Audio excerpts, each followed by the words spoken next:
जय श्री कृष्ण। आप सभी को पौष मास शुक्ल पक्ष पुत्रदा एकादशी की ढेरों शुभकामनाएं। प्रिय दर्शकों, आज के इस वीडियो में हम विशेष रूप से बात करेंगे कि एकादशी का व्रत आपको कब करना है, क्योंकि पौष पुत्रदा एकादशी के विषय में बड़े ही भ्रम की स्थिति है। कुछ लोग कह रहे हैं 30 तारीख को व्रत करें, कुछ लोग कह रहे हैं 31 तारीख को व्रत करें। करना कब चाहिए, शास्त्र क्या कहते हैं, नियम क्या कहते हैं और पंचांग क्या कहते हैं। इस सबसे बड़ा कारण ये जो बीच में असमंजस की स्थिति है, या ये कहें कि कंफ्यूजन जो उत्पन्न हुआ है ना, भ्रम की स्थिति, इसका सबसे बड़ा कारण है अलग अलग पंचांगों का होना और अलग अलग राज्य के अलग अलग समय की गणना के अनुसार पंचांगों में जानकारी का प्रदान करना। इस कारण से बहुत बड़ा भ्रम उत्पन्न हो गया है, क्योंकि कुछ पंचांग जो है कहते हैं कि एकादशी सुबह 3:30 बजे लग रही है, कुछ पंचांग कहते हैं कि एकादशी 7:45 बजे लग रही है। और यही बात होती है इस एकादशी के भ्रम की कि इस एकादशी का व्रत करना कब है। तो आपके सामने इस वीडियो में मैं विस्तार से बताऊंगा कि कौन से राज्य में क्या समय है एकादशी का, किस राज्य के दर्शक को कब एकादशी करनी चाहिए। इसका कारण यह है कि जो पंचांग है ना, जिस राज्य से निकलते हैं वहां का सूर्योदय का समय अलग होता है। जैसे दिल्ली है तो दिल्ली का सूर्योदय का समय अलग होगा। वहीं अगर हम पूर्वी भारत की बात करें तो 2 से 3 घंटे तक समय में आ जाता है। तो इसीलिए पंचांगों में अलग अलग जानकारी दिखाई देती है। तो उसका सार रूप क्या है, निर्णय कैसे होना चाहिए, हमारे ज्योतिष के जो शास्त्रीय नियम है वो क्या कह रहे हैं, उनके आधार पर आपको जानकारी देंगे और बताएंगे कि आपको व्रत करना कब चाहिए। और यकीन मानिए, मैं विश्वास दिलाता हूं आपको, इस वीडियो को पूरा देखने के बाद आप स्वयं ये निर्णय करने में सक्षम हो जाएंगे कि आखिर एकादशी का व्रत करना किस दिन है, 30 को उचित है या 31 को करना उचित है। ये आप स्वयं अपने आप निर्धारित कर पाएंगे। मैं केवल आपको नियम बताऊंगा जो शास्त्र कह रहे हैं, जो पुराणों में लिखा है। और मैं 1 2 नहीं 4 से 6 पुराणों की जानकारी आपको दूंगा कि किस पुराण में क्या लिखा हुआ है। अग्नि पुराण क्या कहता है, वायु पुराण क्या कहता है, विष्णु पुराण क्या कहता है, भविष्य पुराण क्या कहता है, नारद पुराण क्या कहता है। मैं तमाम ये जो पुराण है इनमें लिखी हुई एकादशी से संभावित जो जानकारियां हैं उनको आपके इस वीडियो के माध्यम से प्रस्तुत करूंगा, और फिर आप स्वयं जान पाएंगे कि एकादशी करनी कब है। उससे पहले आपको बताएंगे कि इस एकादशी के सामान्य नियम क्या है, कैसे ये एकादशी आपको करनी चाहिए, इसकी पूजा विधि क्या होनी चाहिए, इसके नियमों के अनुसार कब आप व्रत को आरंभ करेंगे और कब इसका पालन करेंगे, कैसे आप पालन करेंगे। इस प्रकार से संपूर्ण जानकारी आने वाली पुत्रदा एकादशी के विषय में आपको प्रदान की जाएगी। आपसे निवेदन है कि वीडियो यदि थोड़ा सा भी उपयोगी लगे तो एक बार लाइक अवश्य कीजिएगा और जितना हो सके शेयर कीजिएगा, जिससे कि ये जो भ्रम की स्थिति उत्पन्न हो गई है सनातन धर्म के व्रतों के बीच में, इसको दूर किया जा सके।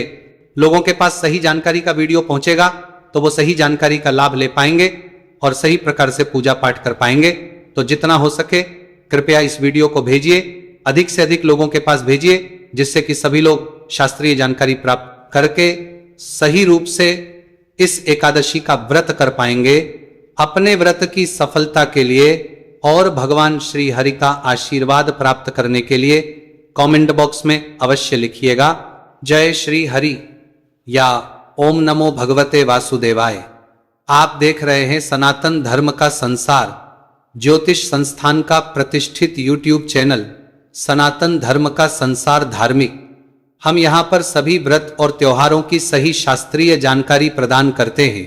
ज्योतिष शास्त्र और पंचांग के आधार पर आपको बताते हैं कि कौन सी तिथि कब है, व्रत आदि कब करना है, क्या विधि है, क्या नियम है और क्या गलती नहीं करनी है।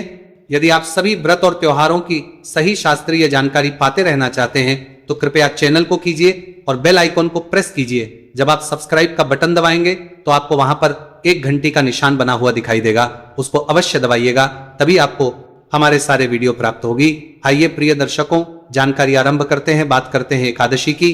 प्रिय दर्शकों, पौष मास की शुक्ल पक्ष की एकादशी, जिसे पौष पुत्रदा एकादशी कहते हैं, पौष पुत्रदा एकादशी मैं इसलिए कह रहा हूं क्योंकि एक पुत्रदा एकादशी श्रावण मास की एकादशी भी होती है, श्रावण शुक्ल एकादशी भी पुत्रदा एकादशी कही जाती है।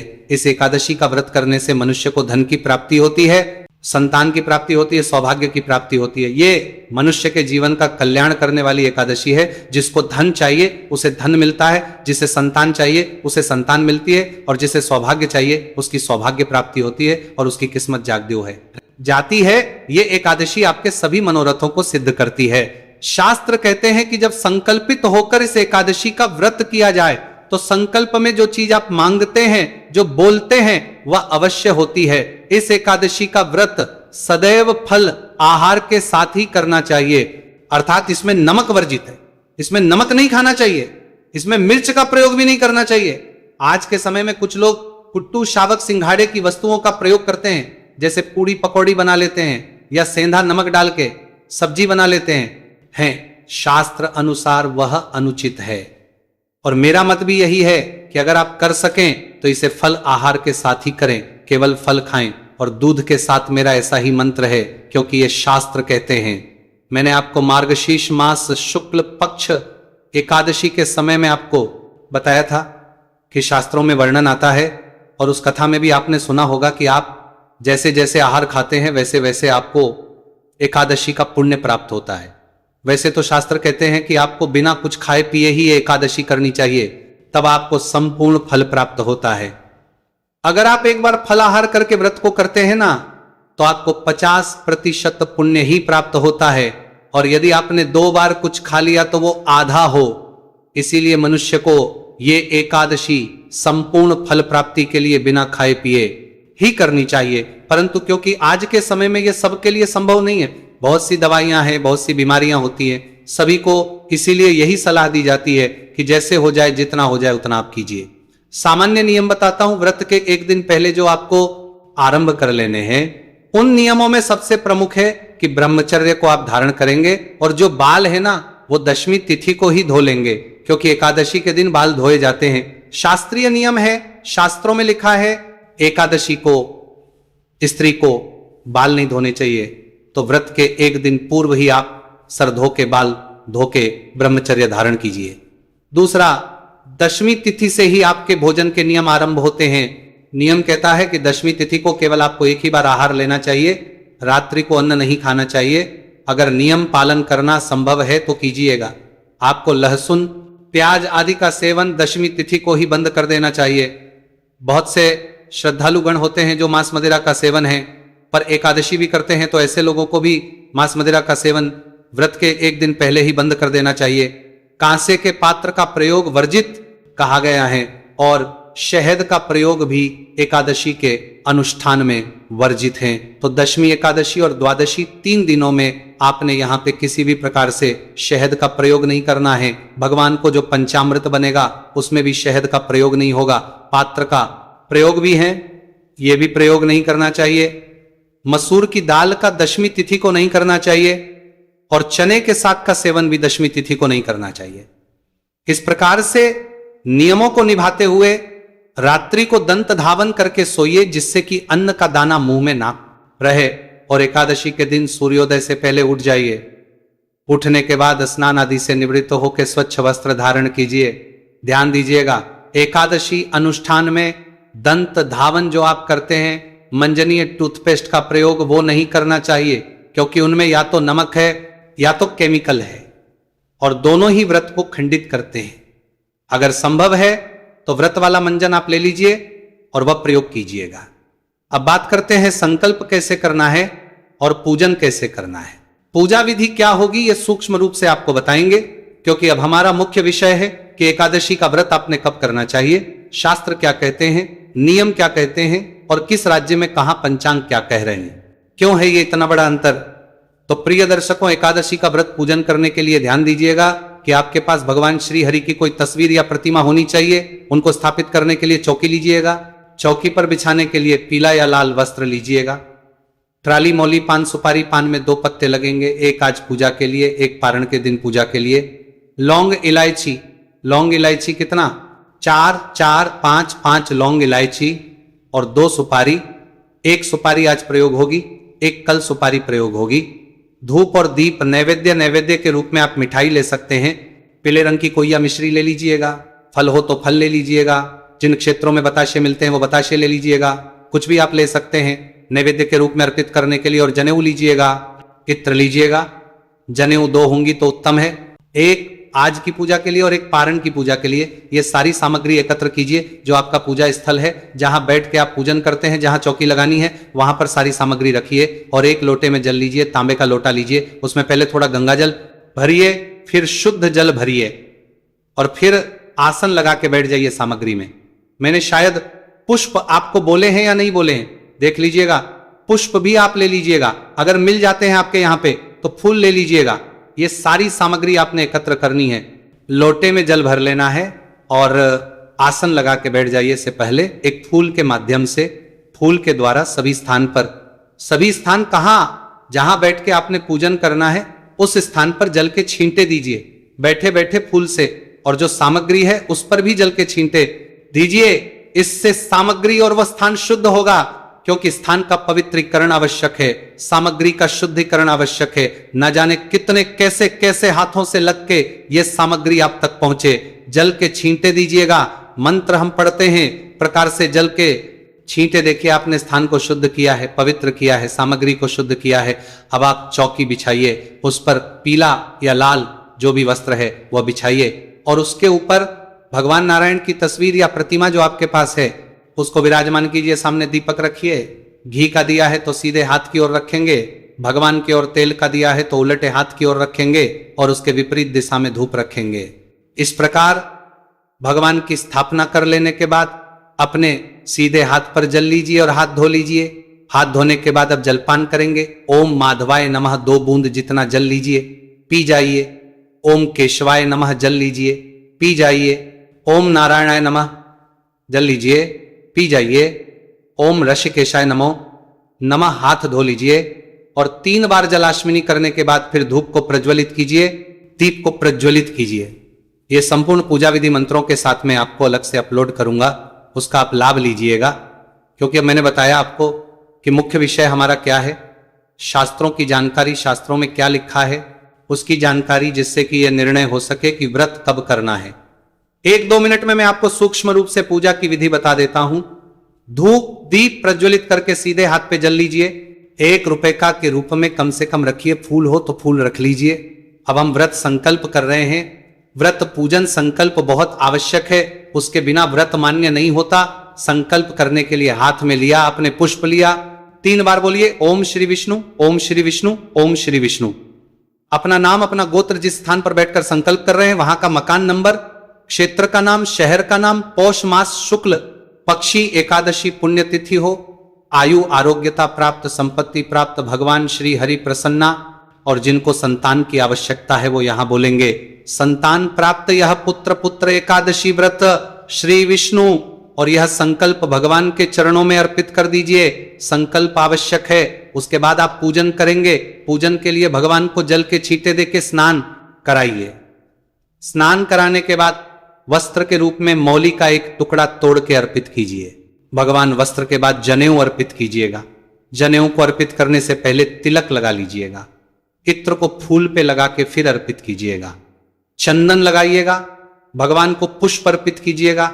माला पहनाइएगा, धूप दिखाइएगा, दीप दिखाइएगा और नैवेद्य के रूप में भगवान को जो भी आपके पास फल मिठाई आदि है वह अर्पित कीजिएगा। नैवेद्यम समर्पण जलाजमी कराइएगा। 1 चम्मच जल लेके वह अर्पित कीजिएगा। शुभ दक्षिणा पान का पत्ता लीजिए, उस पे 2 लौंग, 2 इलायची, 1 सुपारी रखिएगा। और जो लोग संतान प्राप्ति के लिए व्रत कर रहे हैं वो पान के वीडियो में कपूर भी रखिएगा और भगवान से संतान के लिए कामना कीजिएगा। और फिर ये वीणा भगवान को अर्पित कर दीजिएगा। शुभ दक्षिणाम, जो भी दक्षिणा अर्पित करना चाहते हैं वह दक्षिणा चढ़ाइएगा। हाथ जोड़कर नमस्कार कीजिएगा। फिर आप कथा सुनेंगे। कथा के साथ विष्णु शास्त्र नाम अवश्य सुनिएगा और आरती कीजिएगा। ये तीनों ही चीजें आपको एक ही वीडियो में मिल जाएगी, क्योंकि हम आवश्यकता के अनुसार वीडियो बनाते हैं और हमें पता है कि तीनों की आवश्यकता होती है। तो कथा, विष्णु शास्त्र नाम और आरती का वीडियो आपको हमारे चैनल पर मिलेगा, उसको लाभ लीजिएगा। और उसके बाद नियम अनुसार दिन व्यतीत कीजिएगा। किसी की चुगली नहीं करनी, किसी का अहित नहीं करना, बुरा नहीं करना। शांतचित रहते हुए दिन को व्यतीत कीजिए। सायंकाल को कीर्तन करना उत्तम होता है। एकादशी व्रत में तो कीर्तन आसपास ना होता हो तो भगवान नारायण ने कहा है कि आप स्तोत्र सुन सकते हैं, पाठ सुन सकते हैं, उनसे का फल मिलेगा। तो वो मैं आपके लिए रिकॉर्ड करके एकादशी पर अपलोड करता ही हूं। आप वो वीडियो देख लीजिएगा, सुन लीजिएगा, कीर्तन का लाभ लीजिए। रात्रि जागरण बड़ा महत्वपूर्ण है, तो जितना हो सके जागरण कीजिए। आधा घंटा 1 घंटा कीर्तन अवश्य कीजिए रात्रि को, तो वो पाठ आप रात्रि को भी सुन सकते हैं। और 2 बजे तक हो सके तो आप रात्रि जागरण अवश्य कीजिएगा। अगले दिन पारण करना है। पारण के लिए सूर्योदय से पहले आपको उठ जाना चाहिए और उसके बाद व्रत पूजन करते हुए, पारण पूजन करते हुए पारण करेंगे। पारण की विधि जो है पूर्ण होती है। शास्त्र कहते हैं कि पारण यदि सही विधि से ना किया जाए तो व्रत का 70% पुण्य जो है नष्ट हो जाता है, केवल 30% पुण्य ही मिलता है। इसीलिए पारण का वीडियो मैं अलग से बनाता हूं, उसका लाभ लीजिएगा, आपको एकादशी वाले दिन मिल जाएगा। अब आते हैं मुख्य विषय पर कि ये इतना बड़ा कंफ्यूजन है क्यों, और ये इतनी सारी परेशानी क्यों है लोगों में, जो भ्रम है कि व्रत 30 को करना चाहिए या 31 को करना चाहिए। प्रिय दर्शकों, इसका एक बड़ा कारण तो यह है, जैसा कि मैंने आरंभ में ही बताया, कि वर्ष में अलग अलग पंचांग निकलते हैं। कुछ पंचांग पूर्वी भारत से निकलते हैं, काशी से प्रकाशित होते हैं। पंचांग पंजाब से भी प्रकाशित होते हैं। देवी दयालु जैसे दिल्ली से भी राजधानी पंचांगम प्रकाशित होता है, राजस्थान से भी होते हैं, निर्णय सागर प्रकाशित होता है। तो इस प्रकार से जब अलग अलग प्रांतों से प्रकाशित होते हैं तो वहां की सूर्य की जो गणना है ना, वो अलग अलग हो जाती है। इस कारण से तिथियों का वर्णन उन पंचांगों में अलग अलग आता है। यह की गलती है कि समय का अंतर तो 2 घंटे का है, लेकिन उन्होंने तिथियों में जो अंतर डाला है वो 5-5, 6-6 घंटे का डाल दिया है कि एक स्थान पर तिथि आ रही है किसी और समय पर और दूसरे स्थान पर वही तिथि लगा दी गई है पंचांग में 5 घंटे पहले। यह समझ से परे है, यह पंचांग कर्ताओं की गलती है, जिसे मैं पहले भी उठा चुका हूं कि ऐसा नहीं होना चाहिए। यह हमारे जो मठाधीश हैं उनको इस पे एक निर्णय लेना चाहिए। एक ही निर्णय के साथ पंचांग जो है कम से कम प्रकाशित होने चाहिए, जिससे कि इस प्रकार की गलतियां ना हो। क्योंकि लोग कहते हैं जी पंडित जी ने गलत बता दिया। भाई पंडित जी के पास जो पंचांग था उसको देख के पंडित जी ने बता दिया। अब जो पंडित जी रह रहे हैं यूपी में, वो पंचांग देख रहे हैं यूपी से जो प्रकाशित हुआ होगा वाराणसी से। अब वहां पे तो एकादशी पंडित जी के पंचांग में लगी हुई है, 3:30 बजे से 3:27 पे पंचांग लगा दी गई। मेरे पास भी पंचांग है, क्योंकि मैं तो पूरे भारत के पंचांग अपने कार्यालय में मंगवाता हूं जी। तो जो काशी के पंचांग है, एकादशी लगा दी गई है 3:27 पर। अब 30 तारीख को अगर 3:27 पर सुबह सुबह एकादशी आ जाएगी तो पंडित जी तो यही कहेंगे जी सूर्य के मुख से एकादशी है, 30 तारीख को कीजिए, काहे को एकादशी करनी है 31 को। वहीं आप कहीं पंजाब में रहते हैं, पंजाब में पंडित जी से पूछेंगे, या वहां के आसपास के क्षेत्र में हरियाणा में रहते हैं, वहां पंडित जी से पूछेंगे, वो पंचांग देखेंगे देवी दयालु, तो उसमें तो पंचांग में लगा रखी है 7:52 पे। वो कहेंगे ना 30 को कैसे कर लोगे जी। अगर शास्त्र की जानकारी होगी तो वो यही कहेंगे, और अगर शास्त्र के नियमों की जानकारी नहीं होगी तो कहेंगे हाँ हाँ कोई बात नहीं, 7:45 बजे आ तो रही है एकादशी, पूरा दिन एकादशी है जी, 30 को ही कर लो। अब यहां पंडित जी की गलती है। अगर कोई पंचांग में देखता है कि 7:45 बजे एकादशी आ रही है और सूर्योदय हुआ है 7:15 बजे, इसका मतलब एकादशी जो है वो सूर्योदय के बाद आई है और सूर्योदय हुआ है दशमी तिथि में। और फिर भी अगर कोई पंडित कहता है जी कि आज ही एकादशी कर लो, तो वह पंडित जी की गलती है और बहुत गलती है। वो अपने भक्तों को नरक में धकेल रहे हैं। मैं ये कहूंगा कि जहां पंचांग में ही जल्दी लगाई हुई है वहां की गलती तो मैं नहीं कह सकता, लेकिन जिस क्षेत्र में पंचांग में एकादशी लगी हुई है 7:45 बजे की ओर, वो भी कह रहे हैं 30 तारीख को एकादशी करें, तो वो सभी जनता को गलत उपदेश दे रहे हैं, खुद नरक में जाएंगे और जनता को भी धकेल रहे हैं। अब मैं ऐसा क्यों कह रहा हूं, इस विषय पे आता हूं मैं, क्योंकि मैं केवल और केवल शास्त्रों की सुनता हूं, किसी की नहीं सुनता। जो मेरे पुराणों ने लिखा है, जो हमारे इतने महान जशियों ने लिखा है, जो हमारे पूर्वजों ने लिखा है, मैं उस पे जाता हूं। और मेरा सौभाग्य है कि मेरी 4-4 पीढ़ियां पंडित बीती है, इसीलिए मैं बचपन से इनको देखता भी आया हूं। मेरा शिक्षण विक्षण भी ऐसे ही हुआ है, और मेरे पास तमाम वो ग्रंथ हैं पढ़ने के लिए जो कि आज मिलते ही नहीं, विलुप्त हो गए हैं, क्योंकि मेरी पीढ़ियां इतनी बीती हैं कि मेरे पास मेरे पूर्वजों ने वो संजो के रखे हैं। तो प्रिय दर्शकों, जो नियम कहता है, मैं 3 से 4 आपको यहां पे उदाहरण देता हूं। सबसे पहले मैं भविष्य पुराण की बात करूं, तो भविष्य पुराण यही कहता है कि आपको दशमी वेधा एकादशी नहीं करनी चाहिए, द्वादशी युक्ता या द्वादशी वेधा एकादशी होता क्या है। देखिए, एकादशी दो प्रकार की होती है, जल्दी से समझाता हूं। एकादशी दो प्रकार की होती है, एक संपूर्णा और एक विधा। संपूर्णा मतलब जब सूर्य के मुख से एकादशी है, पूरा दिन एकादशी है। विधा मतलब जिसमें किसी दूसरी एकादशी ने उसका वेदन कर दिया है, भेद दिया है, छिद्र हो गया है, उसके अंदर जिसमें दूसरी तिथि आ गई है, चाहे पहले दूसरी तिथि रही हो चाहे बाद में। तो विधा दो प्रकार की है, पूर्व विधा और पराविधा। पूर्व विधा मतलब जिसमें दशमी तिथि पहले रही है, सूर्य के उदय के समय पे दशमी तिथि है और बाद एकादशी आई है, वो पूर्व विधा कहेंगे उसको, और दशमी विधा कहेंगे। पराविधा मतलब जब सूर्य के मुख से एकादशी है लेकिन बाद में द्वादशी आ गई है, उसे हम पराविधा या द्वादशी विधा कहेंगे। तो शास्त्र कहते हैं कि जो पूर्व विधा या दशमी विधा एकादशी है ना, वो कभी भी नहीं करनी चाहिए, ये सर्वथा है। और मैं सबका अलग अलग लाइनें पढ़ के सुनाऊं तो बहुत बड़ा वीडियो हो जाएगा। ये कहां कहां लिखा है, भविष्य पुराण में यही वर्णन है, वायु पुराण में यही वर्णन आपको मिलेगा, नारद यही वर्णन आपको मिलेगा। सौर धर्मोत्तर ग्रंथ की बात करेंगे, वहां भी यही लिखा है। और इससे एक कदम आगे भगवान शंकर ने कहा है, गौरी शंकर संवाद में भगवान शंकर माता पार्वती को कहते हैं कि हे देवी, जो मनुष्य दशमी विधा एकादशी करता है वह भगवान से अपने लिए नरक की कामना करता है। ये मेरे शब्द नहीं है, जो पुराणों में लिखा है मैं वो बता रहा हूं। तो एक प्रकार से सभी पुराणों ने एक सिरे से नकारा है कि दशमी विधा एकादशी नहीं करनी, ठीक है जी। इससे बड़ी बात मैं आपको बताता हूं, नारद पुराण में और बहुत कुछ लिखा है। नारद पुराण कहता है कि यदि कोई भी व्यक्ति आके ये कहे कि अमुक पुराण में देखो लिखा है दशमी विधा एकादशी करो, और ये ब्रह्मा द्वारा लिखा गया है, तो उस पर भी यकीन नहीं करना, उस पर भी विश्वास नहीं करना, ब्रह्मा की बात को भी झुठला देना। स्वयं ब्रह्मा भी आके कहे कि दशमी विधा एकादशी उत्तम है, तो उनको भी झूठा ही समझना। इतना लिखा है, इससे बड़ा और क्या चाहिए आपको, जो इतना सख्त लाइन लिखी है पुराण में कि दसवीं विधा करनी ही नहीं है। ब्रह्मा की बात भी नहीं सुननी, फिर किसकी सुनेंगे आप। नारद पुराण में आगे भी एक निर्देश दिया है, क्योंकि हमारे जो पूर्वज, जो हमारे ऋषि है ना, उनको पहले से पता था कि भविष्य में क्या घट सकता है। नारद पुराण कहता है कि यदि कभी बहुवाक्य के विवाद के कारण निर्णय ना हो पाए, अर्थात कुछ ज्योतिषियों का मत हो जी इस दिन करो, और कुछ दो ज्योतिषियों का मत हो कि जी इस दिन करो। अब ये बहुवाक्य विवाद हो गया, बहुत अलग अलग लोगों अलग अलग राय हो गई, तो निर्णय नहीं हो पाया किस दिन करना चाहिए। तो उस अवस्था में मनुष्य को उस दिन एकादशी का व्रत करना चाहिए जिस दिन द्वादशी तिथि हो। बिना किसी से पूछे द्वादशी के दिन एकादशी का व्रत कर लो, सर्वश्रेष्ठ है। ये नारद पुराण में लिखा है। यहां से आपको सारे प्रश्नों के उत्तर मिल जाते हैं। अब यहां पे दो उत्तर प्राप्त होते हैं आपको। पहला तो ये कि सभी ने कहा है दशमी विधा नहीं करनी, तो दशमी विधा नहीं करनी क्योंकि 30 तारीख को दशमी विधा है। कारण क्या है कि हमें देश की राजधानी दिल्ली के अनुसार चलना चाहिए।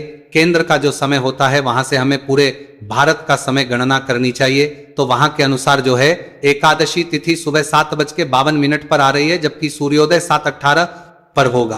तो 30 तारीख को दशमी विद्या एकादशी रहेगी, इसीलिए आपको 30 को व्रत ना करके 31 को करना चाहिए। भगवान सब पर कृपा करें। हरे कृष्ण।